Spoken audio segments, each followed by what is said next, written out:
In August 2017, Paris Saint-Germain stunned the football world by paying a €222 million release clause to sign Neymar Jr. from Barcelona.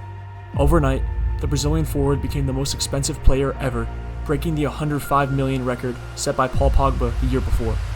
At a single press conference in Paris, Neymar donned his new PSG jersey, a moment that signaled a new era.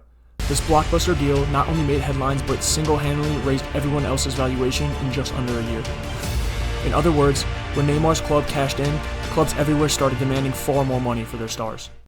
Analysts quickly noted that Neymar's sale injected huge inflation into the transfer market. Within months, Football Economics estimated that his transfer had been inflated the market by roughly 768 to 774 million euros. In practical terms, players who had been valued at 50 million or 60 million euros in early 2017 were suddenly priced well above 80 million by mid-2018.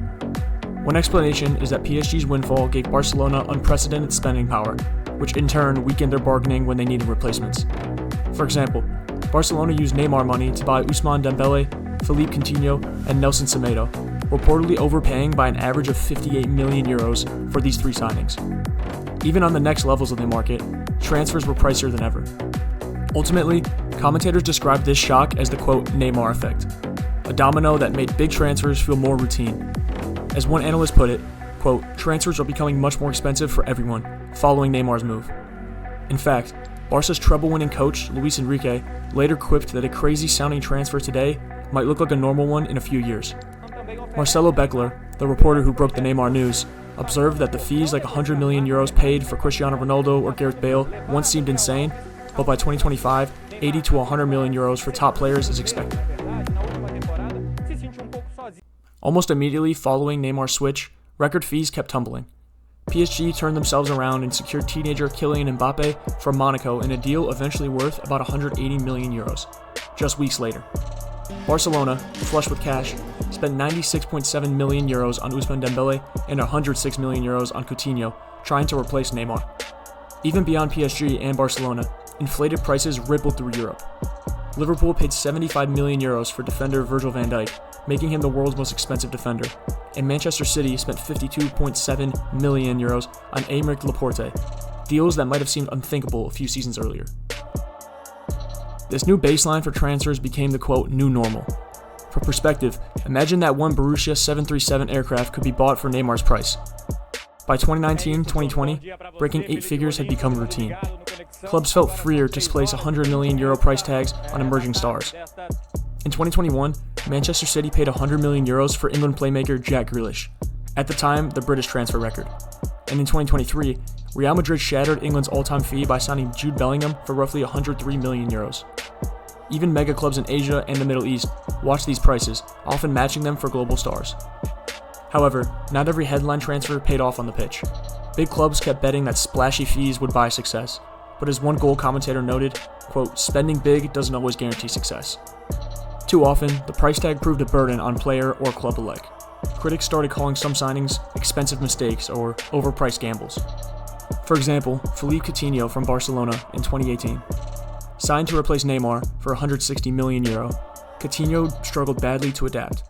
Despite his technical skill, he failed to replicate his form from Liverpool in Barcelona's system. In 22 games across 6 months, he only managed 9 goals and 7 assists, far below expectations for a 160 million euro star. His confidence suffered under this massive price tag, and only after 2 seasons was he sent on loan. Another example is Antoine Griezmann for Barcelona in 2019. The World Cup winning French forward arrived with a huge fanfare, but by summer 2021, he was back at Atletico Madrid. Even Griezmann himself admitted he struggled to justify the 120 million euro fee that Catalonia paid. Barcelona eventually wrote his name off as a cost-cutting casualty. As one article explained, the dream of Messi-Griezmann partnership never materialized. Quote, big things were expected, but Griezmann failed to deliver on his potential at Camp Nou. The last example, Jack Grealish in Manchester City in 2021.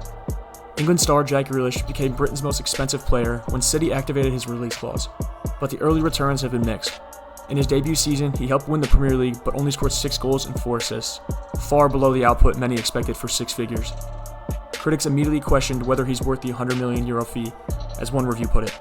Grealish himself has acknowledged the pressure, noting that when he plays poorly, the headlines are harsh precisely because it's 100 million euros. Beyond these, other high-fee transfers drew scrutiny. Kepa Arrizabalaga's €71.6 million move to Chelsea in 2018 is still remembered for shaky performances. Arsenal's €72 million signing of Nicolas Pepe in 2019 never found consistency. And Atletico Madrid's €113 million acquisition for João Felix has been labeled overpriced amid loans and form dips. In each case, pundits pointed out that the inflated market, kicked off by Neymar's record deal, made such fees seem common. As Goals Analysis puts it, quote, "Quality players have proven incapable of living up to their lofty transfer fees again and again." 5 years on, Neymar's record still stands. No one has paid over €220 million yet, but the transfer market he left behind is fundamentally different. Even today's fees are compared against that benchmark. Clubs around the world have grown accustomed to 100 or 150 million prices for that top talent, and the player valuations set by Neymar and company remain a talking point for every window. For instance, when Manchester City won the right to re-sign Erling Haaland in 2022, they shelled out a combined fee over €90 million, numbers that only made sense in the post-2017 market. Financially, regulators have taken note too. UEFA's investigations of PSG's 2017 spending showed that football and government bodies also view that Neymar deal as a turning point.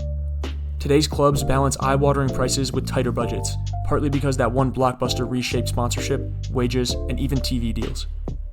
In summary, Neymar's move did more than change one club. It reset the transfer economy.